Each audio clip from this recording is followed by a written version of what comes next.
বন্ধুরা, আজকে একটা নতুন গল্প নিয়ে আসলাম তোমাদের মাঝে। এটা সত্য এবং বাস্তব জীবনের ঘটনা। শেষ পর্যন্ত শোনার অনুরোধ রইল। শুনলে তোমার মধু চলে আসবে। দেরি না করে চলো শুরু করা যাক।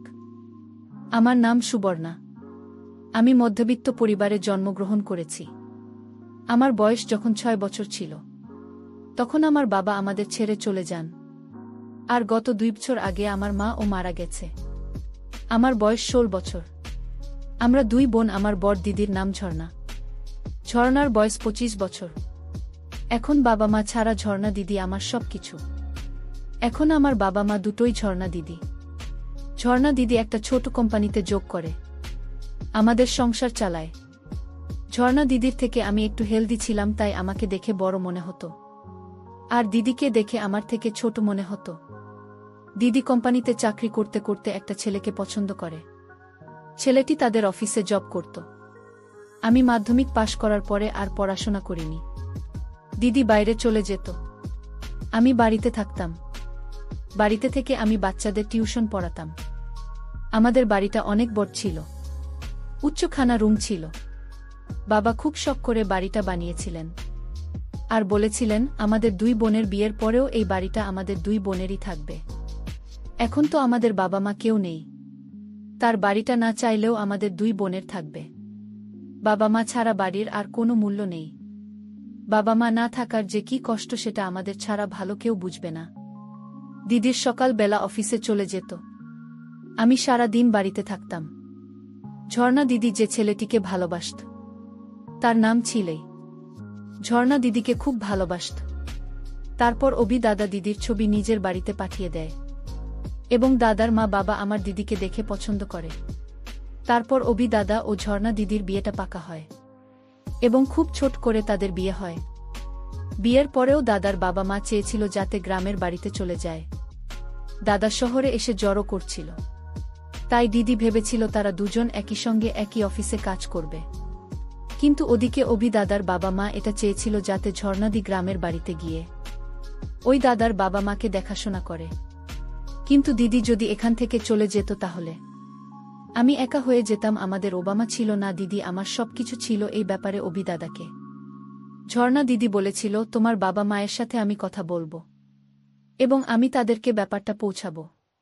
আসলে অভি দাদা তার বাবা মায়ের সব খরচটা ওই দাদার বাবা মা ভেবেছিল বিয়ের পরে হয়তো তাদের ছেলে আর কোনো খরচা দেবে না। আমার দিদি তার শ্বশুর শাশুড়িকে বুঝিয়ে বলেছিল, অভি আগে যতটা আপনাদেরকে ভালোবাসত আপনাদের টাকা পাঠাতেন, এখনও ততটাই আপনাদের ভালোবাসবে এবং টাকা পাঠাবে।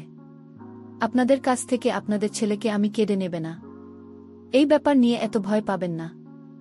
আপনার ছেলে আপনাদেরকে এতদিন দেখে এসেছে এবং আগেও দেখবে, আর আমি আপনাদের সঙ্গে আছি। আপনাদের যখন কোনো অসুবিধা হবে আমার এখানে চলে আসবেন। ঝর্ণা দিদি খুব ভালোভাবে তার শ্বশুর শাশুড়িকে বুঝিয়েছেন, এবং ঝর্ণাদির বোঝানোর স্টাইল দেখে রবি দাদা খুব খুশি হয়েছিল। ওই দাদা আমাকে ছোট বোনের মতো ভালোবাসতেন। বিয়ের পরে 1 সপ্তাহ দিদি ও দাদা গ্রামের বাড়িতে ছিল, তারপরে চলে আসে শহরে। ওই দাদা একটা ভাড়ার ফ্ল্যাটে থাকা। দিদি যখন 1 সপ্তাহ বাড়িতে ছিল না, তখন আমি খুব কষ্ট করেই বাড়িতে একা ছিলাম। বাবা মা ছাড়া একা থাকা যে কি কষ্ট সেটা আমাদের থেকে ভালো আর কেউ বুঝবে না। ঝর্ণা দিদি অভি দাদা ভাড়ার ফ্ল্যাটে ছিল। সেদিন যখন দিদি বাড়িতে আসে এবং বলে, গত 20 দিন থেকে আমি তোকে ছাড়া আছি।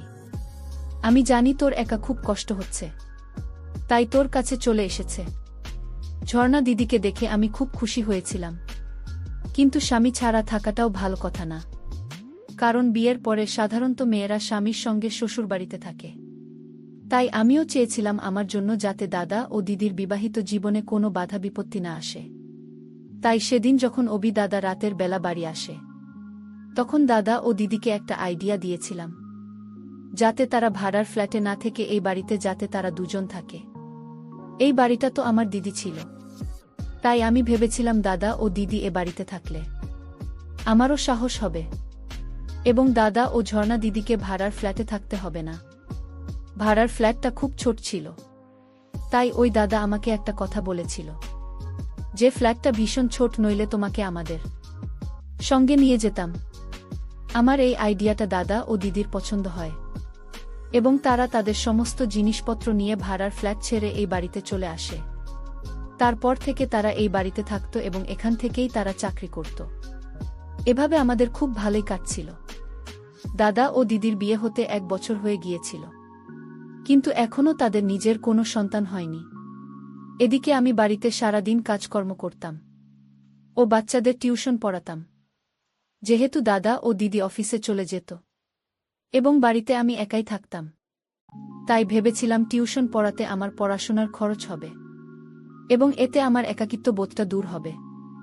আর এমনিতেও বাচ্চাদের টিউশন পড়াতে আমার খুব ভালো লাগত। আমি ছোট বাচ্চাদের খুব ভালোবাসতাম। দিদির বিয়ে হতে 2 বছর হয়েছিল, এখনও আমাদের বাড়িতে কোনো বাচ্চা আসেনি। এবারও আমাদের নিজেদের খুব ইচ্ছে হয়েছিল এই বাড়িতে একটা ছোট বাচ্চা আসবে যে কিনা আমাকে মাসি বলে ডাকবে এবং আমি তাকে অনেক ভালোবাসা দেব। কিন্তু এভাবে 2-3 বছর কেটে যায়, কিন্তু দিদিমা হয়নি। বিয়ের 3-4 বছর পরেও যখন দিদিমা হয়নি, তখন দাদা খুব চিন্তায় পড়ে যায়। তারপর তারা বিভিন্ন জায়গায় ডাক্তার দেখাতে শুরু করে, তাতেও কোনো কাজ হয়নি। তারপর পাড়া প্রতিবেশীর লোক যা বলতো আমার দিদি তাই করত। কেউ বলতো তান্ত্রিকদের কাছে গেলে হবে, কেউ বলতো জ্যোতিষী দেখায়। যে যা বলতো আমার দিদি তাই করত, কিন্তু কোনো কিছুতেই কোনো কাজ হয়নি। এদিকে দাদা ও দিদি আমার বিয়ের জন্য চাপ দিত। ও বলতো কতদিন আমি এভাবে তাদের সেবা করব? আমার তো একটা জীবন সাথীর প্রয়োজন। আমি পরিষ্কারভাবে দাদা ও দিদিকে বলেছিলাম ততদিন বিয়ে করব না, যতদিন না দাদা ও দিদির বাচ্চাকে আমি নিজের কোলে পিঠে মানুষ করেছি। বিয়ের 3 বছর পরেও যখন দিদিমা হয়নি, তখন প্রত্যেক দিনই এখানে সেখানে ডাক্তারের কাছে যাওয়া হতো। দিদির সঙ্গে প্রত্যেকটা জায়গায় আমি যেতাম, কারণ দাদা সবসময় যেতে পারত না, অফিসের ব্যস্ত থাকত। তাই প্রত্যেকটা জায়গা দিদির সঙ্গে আমি যেতাম এবং দিদির প্রায় দিনই শরীর খারাপ থাকত। তাই দাদা দিদিকে বিয়ের 2 বছর পর থেকে আর চাকরি করতে দেননি। এদিকে আমাদের বাড়িতে অবি দাদার একজন আপনিও থাকতে আসে। দাদা ও দিদির বিয়ে যেহেতু খুব সাধারণভাবে হয়েছিল, তাই দাদার বিয়েতে সব আত্মীয়দের ইনভাইট করেনি। আসলে দাদা ও দিদি বলছিল বিয়েতে ফালতু খরচ না করাই ঠিক, তাই তারা খুব সিম্পলভাবে বিয়েটা করে। তাই প্রায় আমাদের বাড়িতে আত্মীয়রা আসত। যেহেতু দিদির শ্বশুরবাড়ির লোকেরা সবাই দিদিকে দেখে নিন, মাঝে মধ্যে দিদির শ্বশুরবাড়ির লোকেরা এই বাড়িতে আসত দিদিকে দেখার জন্য। সেদিন অবি দাদার মামা ও মামি আমাদের বাড়িতে আসে দিদিকে দেখার জন্য। বিয়ের 4 বছর পরেও যখন দিদিমা হয়নি, তখনও বিদার মামা ও মামি বলেছিল তাদের গ্রামে একটা অনেক বড় তান্ত্রিক আছে, যে কিনা সব সমস্যার সমাধান বের করে দেয়। এবং তারা বলেছিল ওই তান্ত্রিকের কাছে গেলে দিদির অবশ্যই বাচ্চা হবে। তারপর একদিন আমিও ঝর্ণা দিদি ওই তান্ত্রিকের কাছে যাই। ওই তান্ত্রিক যা জড়িবুটি খেতে দিয়েছিল এবং এমনভাবে খেতে বলেছিল, দিদি ঠিক সেইভাবেই সেবন করেছিল, কিন্তু তাতেও কোনো ফলাফল হয়নি। এভাবে অবি দাদা তো প্রায় হাল ছেড়ে দিয়েছিল, কিন্তু ঝর্ণাদি তখনও আশা ছাড়েননি। তার মনে বিশ্বাস ছিল যে সে একদিন মা হতে পারবেন। তার কষ্ট দেখে আমার খুব কষ্ট হতো। আমি যে ছাত্রদের পড়াতাম তাদের মায়েরা মাঝে মধ্যে আমার সঙ্গে দেখা করতে আসত। আসাদ বলেন, একটা বাচ্চা আমার কাছে পড়তো, তাকে আমি খুব ভালোবাসতাম। আমার যতগুলো ছাত্র ছিল, তার মধ্যে আশার সবথেকে ছোট ছিল। তাই তার মা প্রত্যেক দিন আমার কাছে রেখে যেত এবং টিউশন পড়ানো হয়ে গেলে নিজে এসে তাকে নিয়ে যেত। সেদিন আশাদের মা বলেছিল একটা অনেক বড় জ্যোতিষী আছে এবং সেই জ্যোতিষী তান্ত্রিক বিদ্যা জানে, ওনার কাছে গেলে দিদি অবশ্যই মা হবে। এই কথাটা আশাদের মা দিদিকে বলেছিল। আশাদের মায়ের কথা শুনে দিদি ওই তান্ত্রিকের কাছে যায়। সেদিন আমি দিদির সঙ্গে যেতে পারিনি, কারণ আমার শরীর খুব খারাপ ছিল। ডাক্তার দেখিয়ে যখন দিদির কোনো কাজ হয়নি, তখন দিদি অন্ধ বিশ্বাস করে তান্ত্রিক এবং জ্যোতিষীদের কাছে যেত।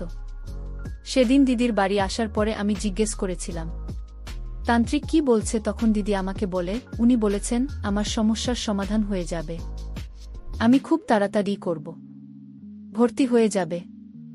দিদি যখন জিজ্ঞেস করেছিলাম তান্ত্রিক বাবা কিছু খেতে দিয়েছে, তারপর দিদি যা বলেছিল আমি তো শুনে অনেক বেশি আশ্চর্য হয়েছিলাম। দিদি বলেছিল তান্ত্রিক বাবা লবঙ্গ দিয়েছে, যে লবঙ্গ আমরা মশলা হিসেবে ব্যবহার করি এবং কিছু গুঁড়ো পাউডার ওষুধ জলে গুলে খেতে দিয়েছে। এই উদ্ভট কথা শুনে আমি তো অনেক বেশি আশ্চর্য হয়েছিলাম। কারণ এত বড় বড় ডাক্তার দেখানোর পরেও যে সমাধানটা ডাক্তারেরা করতে পারেনি সেটা একটা লবঙ্গ দিয়ে কি করে সম্ভব ছিল। ওই মুহূর্তে দিদিকে কিছু বললে সে আমাকে খারাপ ভেবে বসত। তাই আমি শুনিনি, দিকে কোনো কষ্ট না দিয়ে তার কথা মেনে নিই। আমি জানতাম দিদিমা হওয়ার জন্য এত বেশি চিন্তিত ছিল যে তাকে ওই মুহূর্তে যা বলেছে সেসব কিছু চোখ বন্ধ করে মেনে নিয়েছে। ও বিশ্বাস করেছে তারপর সেই তান্ত্রিকের কথামতো দিদি প্রত্যেক দিন ঘুমানোর আগে লবঙ্গ খায় এবং আবার শাড়ির আঁচলে বেঁধে রেখে দিত। তারপর সেই সাদা রঙের পাউডার জলে গুলে খেয়ে শুয়ে পড়ত। ওই তান্ত্রিক বাবার ওষুধ খাওয়া ঠিক 7 দিন পরে দেখি আমার ঝর্ণা দিদির মা হবার লক্ষণ ফুটে উঠেছে। কিন্তু এটা কি করে সম্ভব হতে পারে 7 দিনের মধ্যে দিদির শুধুমাত্র একটা লবঙ্গ গুঁড়ো পাউডার ওষুধ খেয়ে যে উপকারটা পেয়েছে এত বড় বড় ডাক্তারেরা করতে পারেনি, সেটা একটা লবঙ্গ কিভাবে করতে পারে? এটা ভেবেই তো আমার অনেক আশ্চর্য লাগছিল। দিদি তো অনেক বেশি খুশি ছিল এবং জামাইবাবু অনেক খুশি ছিল। দিদির তো খুশি ঠিকানা ছিল না। কিন্তু আমাকে এসব কিছুই ঠিকঠাক ছিল না। কিছু একটা গন্ডগোল ছিল। আমি না পেরে দিদির সঙ্গে এই ব্যাপারে কথা বলছিলাম, কিন্তু দিদি আমার কোনো কথাতে গুরুত্ব দেয়নি। দিদি তখন মা হওয়ার খুশিতে অন্ধ হয়েছিল, কিন্তু দিদিকে আমার সন্দেহ হয়েছিল। এদিকে ওই দাদা জামাইবাবু দিদির মা হওয়ার খুশিতে পুরো পাতে মিষ্টি দিয়েছিল সবাই। বাড়িতে এসে দিদিকে আশীর্বাদ করে যেত। দিদির খুশিতে আমিও খুশি ছিলাম, কিন্তু আমার মনের সন্দেহ দূর হয়নি। একদিন যখন দিদি বাথরুমে যাওয়ার আগে শাড়িটাকে বাইরে খুলে বাথরুমে গিয়েছিল, তখন আমি সুযোগ বুঝে তান্ত্রিক বাবার দেওয়া লবঙ্গগুলো শাড়ির আঁচল থেকে বের করে রান্নাঘর থেকে অন্য লবঙ্গ শাড়ির আঁচলে বেঁধে রেখে দিই। আর ওদিকে দিদি সাদা রঙের যেগুলো ওষুধটা ছিল সেই ওষুধটাকে চেঞ্জ করে ওই কৌটোর মধ্যে খাবার সোডা ভরে রেখে দিই। তান্ত্রিকের দেওয়া ওষুধগুলো দিয়ে ঘর থেকে বের করে আমি নিজের ঘরে নিয়ে চলে আসি এবং পরীক্ষা করার জন্য তান্ত্রিক বাবা দিদিকে যেমনভাবে ওষুধ খেতে বলেছিল ঠিক সেরকম ভাবেই আমি ওষুধগুলো খেতে শুরু করি। আমি দিদিকে অনেক বেশি ভালোবাসতাম, তাই আমি দেখতে চাইছিলাম এই তান্ত্রিক বাবার ওষুধ খেয়ে আমার কিছু হয় কিনা। কারণ দিদির কিছু হয়ে গেলে আমার পৃথিবীতে আর কেউ নেই, সম্পূর্ণভাবে একা হয়ে যাব। তাই দিদির আমি সব সময় ভাল চাইতাম। এই কথাটা কেউ জানত না যে আমি দিদির ওষুধ পাল্টে দিয়েছি এবং এখন আমি নিজেই এই ওষুধগুলি সেবন করছি। আমি ওই গুঁড়ো ওষুধ পরপর 7 দিন খেয়েছিলাম। 7 দিন খাওয়ার পরে একদিন সকালবেলা ঘুম থেকে উঠে দেখি আমিও মা হতে চলেছি। কিন্তু এটা কি করে সম্ভব? দিদির ক্ষেত্রে না হয় মানা যায়, কারণ দিদি বিবাহিত মহিলা, কিন্তু আমি তো একজন কুমারী মেয়ে ছিলাম। তাহলে আমি কি করে হয়েছিলাম? কারণ আমি কোনোদিনও কারো সঙ্গে কিছু করিনি। তাহলে আমি কিভাবে মা হতে চলেছিলেন? সেদিন তো আমি অনেক বেশি ভয় পেয়েছিলাম। ভয় আমি সেদিন রুম থেকে বের হইনি, সারাদিন নিজের ঘরেই ছিলাম। দিদি আমাকে যখন ডাকতে এসেছিল আমি ভয়ে ও লজ্জায় দরজা খোলেনি। এভাবে বেশ কিছুদিন আমি বাহানা করে কাটিয়ে দিই, কিন্তু দিদি ও জামাইবাবুর সামনে ভয়ে যেতে পারিনি। এভাবে 3-4 দিন কেটে গিয়েছিল। কিন্তু আর কতদিন আমি তাদের থেকে লুকিয়ে রাখতাম? তারা তো একদিন জানতে পারত যে আমিও মা হতে চলেছি।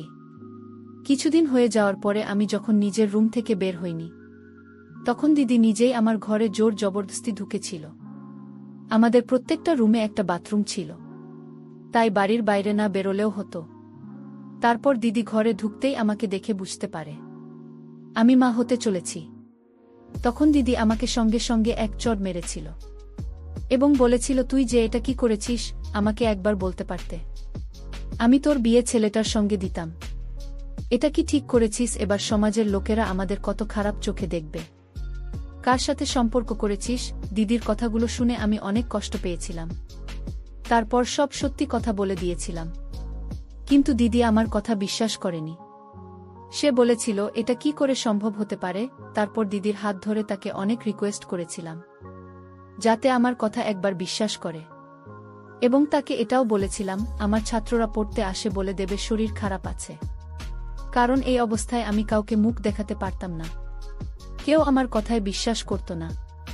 ওদিকে জামাইবাবু বাড়িতে আসলে দিদিকে জিজ্ঞেস করত সুবর্ণা অনেক দিন থেকে আমার সঙ্গে কথাবার্তা বলেননি, সে নিজের রুম থেকে বের হচ্ছে না কেন? তা কি শরীর খারাপ আছে? বন্ধুরা, আজকের গল্পটি শেষ করতে পারিনি। গল্পের বাকি অংশ আগামীকাল আপলোড দেওয়া হবে। সেই পর্যন্ত সবাই ভালো থাকবেন, সুস্থ থাকবেন। ধন্যবাদ।